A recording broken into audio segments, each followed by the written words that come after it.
بسم اللہ الرحمن الرحیم۔ السلام علیکم ناظرین، آپ کی سکرین پر میں سلیم اوان ہوں۔ آج کی گفتگو میاں والی میں سہراب والا، میاں والی تھانہ صدر کا علاقہ ہے، وہاں پہ زمین کے تنازع پر 3 قتل ہوئے، اس سے متعلق ہم نے کرنی ہے۔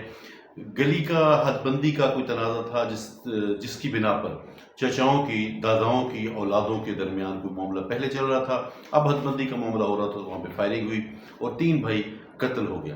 اس سے بھی زیادہ افسوسناک مزید یہ بات ہے کہ اس واقعے نے صرف 3 جانیں نہیں لی ہیں، بلکہ ان مقتولین کی نماز جنازہ کے لیے آنے والے بہاول نگر سے آنے والے جو رشتہ دار تھے، وہ بھی ان کی کلٹس گاڑی شاید کسی کوچ کے ساتھ ٹکرائی ہے تیز رفتاری کی باعث، انہوں میں سے جنازے میں آنے والے 8 لوگوں میں سے 7 لوگوں کی موت ہو گئی ہے۔ جو اس واقعہ میں صرف 3 لوگ قتل نہیں ہوئے، 3 لوگوں کی جانیں نہیں گئی ہیں، بلکہ چند فٹ کی زمین نے اس واقعہ میں 10 لوگوں کی جانیں لے لی ہیں۔ 10 لوگوں کی جانیں، گھر اجڑ گیا، خاندان اجڑ گیا، گھر اجڑ گیا، خاندان اجڑ گیا۔ اب ہم دیکھیں، پہلے تو میں یہ دیکھوں کہ یہاں پہ ایک واقعہ نہیں ہوتا، یہاں پہ 2 واقعے ہوئے۔ ایک واقعہ یہ کہ 3 لوگ اس واقعہ میں فائرنگ میں مارے گئے، جبکہ 7 لوگ نماز جنازہ میں جو آ رہے تھے وہ مارے گئے۔ یہ ایک نہیں 2 واقعہ ہوئے۔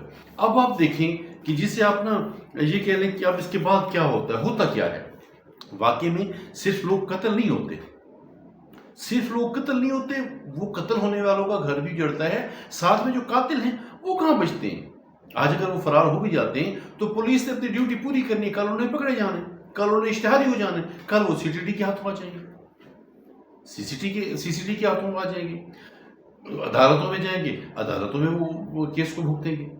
وہ کہیں میں پڑھ رہا تھا کہ 21 سال بعد ایک شخص دوہرے قتل کا ملزم 21 سال کی سزا کاٹ کے، وہ ہٹالی کا رہائشی بتایا جا رہا تھا کہ وہ واپس آیا۔ جوانی بیت گئی، جوانی ضائع ہو گئی، ذمہ داریاں پوری نہیں ہوئیں، پیچھے گھر کا کیا کیا معاملہ بنا وہی جانتے ہیں۔ ایک اور خبر میں پڑھ رہا تھا کہ 5 خواتین کا قاتل، مبینہ قاتل ہم کہیں گے، 5 خواتین کا قاتل جیل سے کمزور ثبوتوں کے باعث شک کی بنا پر رہا کر دیا جاتا ہے۔ جیسے ہی وہ جیل سے نکلتا ہے، اس شخص کو موٹر سائیکل سوار فائر کرتے ہیں اور وہ مر جاتا ہے۔ تو صرف مقتولین نہیں بھگتتے، قاتل بھی بھگتتے ہیں۔ اب اگر ہم دیکھیں نا کہ آفٹر ایفیکٹس کیا ہوتے ہیں، قتل و غارت گری کے آفٹر ایفیکٹس کیا ہوتے ہیں۔ آفٹر ایفیکٹس کیا ہوتے ہیں؟ قیمتی ترین چیز رب تعالیٰ نے قیمتی ترین انسان بنایا ہے، انسان زندگی سے چلا جاتا ہے، انسان کا گھر اجڑ جاتا ہے، بچے خواتین ان کے سر سے سایہ مرد کا چلا جاتا ہے، گھر کی معیشت کا ذمہ دار شخص وہ چلا جاتا ہے۔ آپ اندازہ کر سکتے ہیں کہ اس گھر پہ کیا بیتتی ہوگی اس گھر پہ۔ اور پھر آفٹر ایفیکٹس میں یہ بھی شامل ہے کہ جیلوں میں جب مائیں ملنے کے لیے جاتی ہیں قاتلوں سے، جب بچے ملنے کے لیے جاتے ہیں تو وہ مائیں بھی رو رہی ہوتی ہیں، وہ بچے بھی رو رہے ہوتے ہیں، اور وہ خود قاتل بھی رو رہے ہوتے ہیں۔ یہ آفٹر ایفیکٹس ہیں۔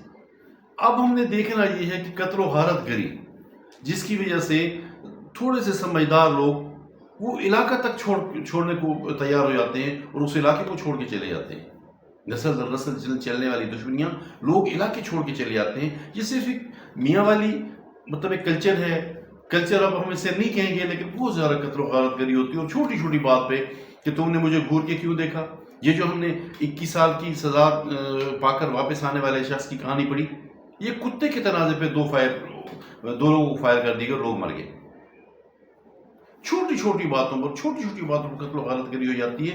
اس کو روکنے کے لیے کون ذمہ دار ہے؟ ذمہ دار تو پورا معاشرہ ہے، لیکن سب سے بڑی ذمہ داری وہ سیاسی زعماء کی ہے۔ وہ لوگ جو ووٹ لینے کے لیے محنت کر سکتے ہیں، تو وہ لوگ انتہائی اثر رسوخ رکھتے ہیں اپنے علاقہ میں، ان کی ذمہ داری ہے کہ وہ قدم اٹھائیں۔ وہ کیا قدم اٹھائیں؟ وہ سطح کر کے، پنچایتیں کر کے، عدالتوں سے، پولیس سے پہلے ان جرائم کو روک سکتے ہیں۔ اور پھر ذمہ داری علماء کی بھی ہے کہ وہ مسجد میں بیٹھ کر، ممبر میں بیٹھ کر لوگوں کی ذہن سازی کریں، کہ برداشت کریں۔ عدم برداشت منتج ہوتی ہے قتلوں پر، اور قتل پھر منتج ہوتے ہیں آپ کی پوری معاشرت کے بگاڑ پر۔ نسل در نسل یہ دشمنیاں چلتی ہیں۔ اساتذہ کی بھی ذمہ داری ہے کہ اسکول میں بیٹھ کر، کالج میں بیٹھ کر بچوں کی ذہن سازی کریں، انہیں بتائیں کہ تھوڑا سا اس وقت کا غصہ جسے آپ غیرت کہتے ہیں، وہ کہاں تک آپ کو تنگ کرتا ہے اور کہاں تک آپ کی مشکلات کا باعث بنتا ہے۔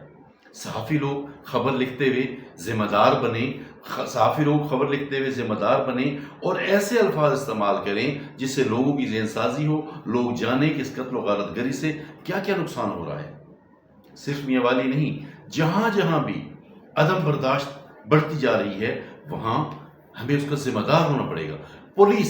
پولیس یقیناً جرم کے بعد کی ذمہ دار ہوتی ہے کہ وہ مجرم کو تلاش کرے، لیکن اس سے پہلے جیسے ٹریفک حادثات کو روکنے کے لیے پولیس موٹر سائیکلوں کے چالان کرتی ہے، موٹر سائیکل کے لائسنس کے لیے زور دیتی ہے، موٹر سائیکل سوار کو ہیلمٹ پہننے کے لیے زور دیتی ہے، موٹر سائیکل سوار کو اشارہ اور سائیڈ مرر کے لیے زور دیتی ہے، اسی طرح یقیناً پولیس اپنی حکمت عملی واضح کر رہی ہے، پولیس اپنی حکمت عملی کے تحت چل رہی ہے، لیکن پولیس کو میں تو چاہوں گا کہ ناجائز تو اسلحہ یقیناً کلیکٹ کر ہی لینا چاہیے، لیکن حالات کو دیکھ کے جائز اسلحے کو بھی کلیکٹ کر لینا چاہیے تاکہ چھوٹے چھوٹے معاملات پر انگیخت ہو کر ہم قتل و غارت گری سے انسان کی جان نہ لیتے رہیں۔